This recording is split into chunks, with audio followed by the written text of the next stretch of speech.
How should you manage yourself and your team in the very, very unlikely event that there is a goof up in your organization? Hi, I'm Namratavishwanath and I'm a leadership coach. And today I'm going to discuss this very issue. Now, when you multiply a negative with a positive, the result is usually negative.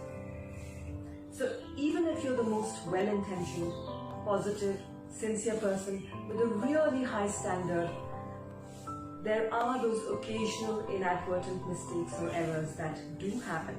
And of course, the results are not so great. So for instance, have you ever sent the right email to the wrong client or the wrong email to the right client? Whatever that means, go figure that one out.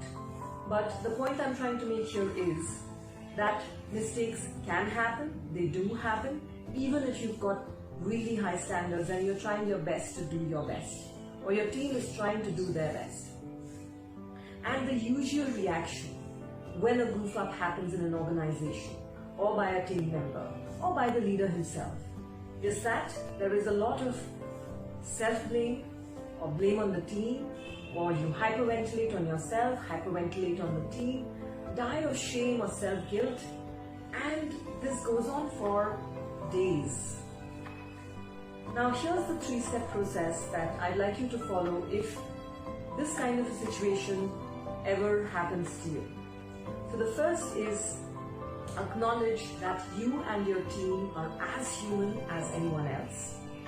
Second, try and identify the solution in terms of what you can do to set things right, instead of focusing on what's not right and what went wrong.